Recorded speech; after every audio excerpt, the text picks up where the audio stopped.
Hey folks, we have our first look at the brand new Harry Potter TV show from HBO, and they've promised even more today as HBO Max finally launches in the UK on Thursday, and what better way to promote the streaming service than the UK's own Harry Potter, one of the biggest franchises in the world. And in this first look, we can see Harry approaching the Hogwarts Quidditch pitch for the Gryffindor versus Hufflepuff game in 1992. Harry has his full Quidditch gear, Nimbus 2000 in hand.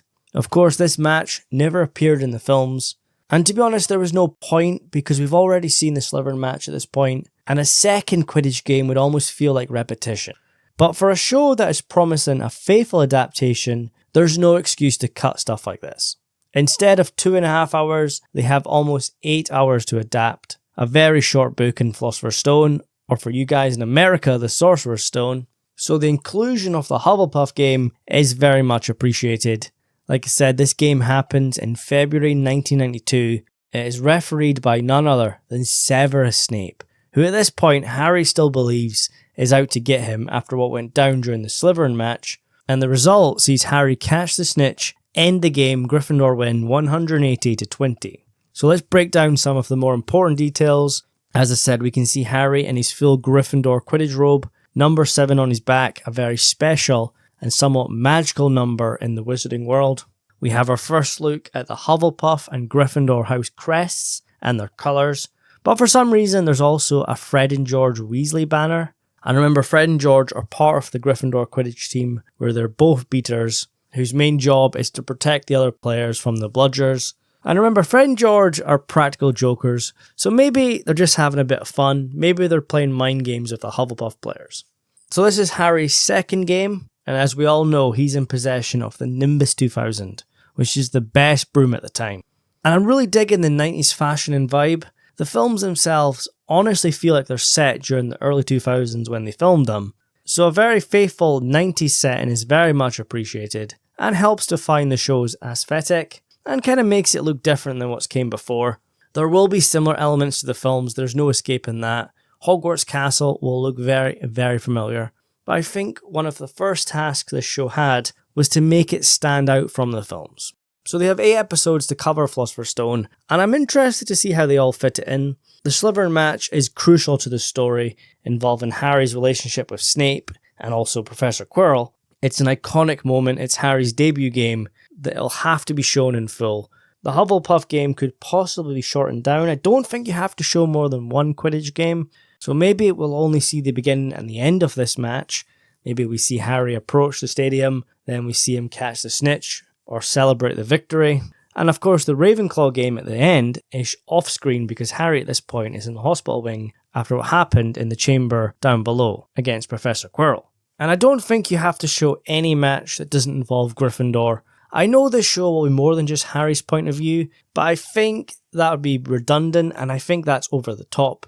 We know there will be brand new scenes that were never in the books that might have happened or did happen off screen. For instance, Dumbledore will visit Nicholas Flamel concerning the Philosopher's Stone. Hermione will receive her Hogwarts letter. We will see more of Draco's life at Malfoy Manor, and who knows what else.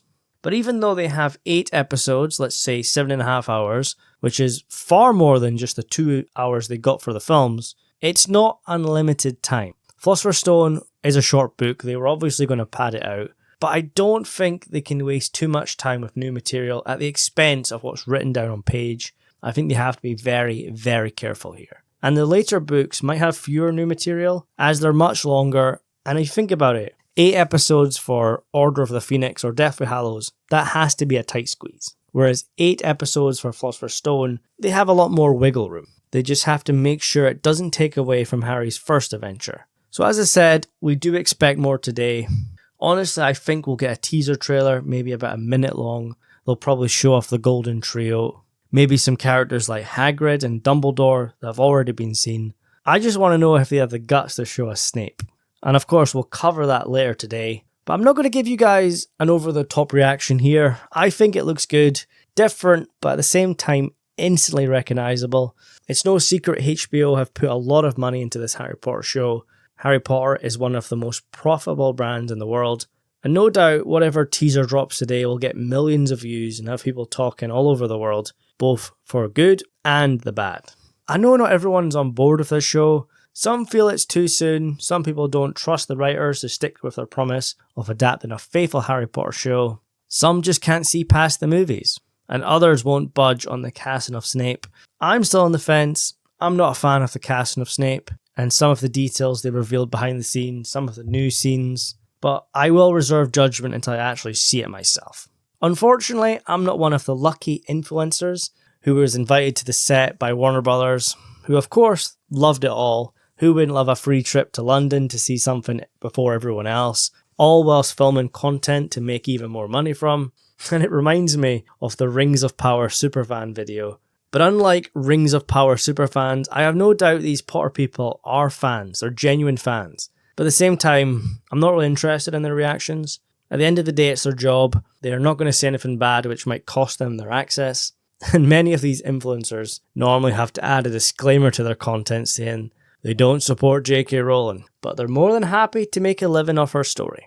But overall, I like it. It's different, but I like it. I'm not going to make a mountain out of a molehill here. We'll get better insight when we actually see the first teaser, hopefully later today. This is probably the most anticipated show in the world right now.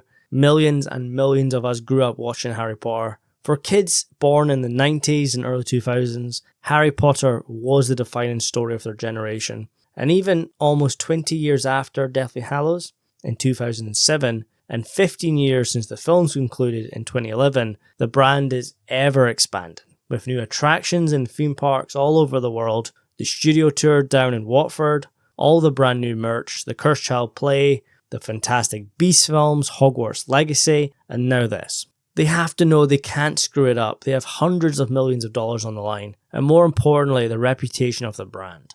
They will adapt all 7 books, but as expected, it's impossible to release them every single year. It's just too big of a production. It was never going to happen. They are filming Philosopher's Stone as we speak, and they'll wrap in the coming months. They'll take a short break, then come back for Chamber of Secrets. Philosopher's Stone will release in 2027. I imagine the first half of the year. Then we might get Chamber of Secrets a year later, maybe late 2028. Then, if they stick to the industry standard, we'll probably see a new season every 2 years. I think if you go beyond 2 years, you're just going to kill your show, as we've seen time and time again. Gone are the days of annual releases. I am concerned how old the kids will be by the time Deathly Hallows rolls around. But to be honest, I'm not looking that far ahead.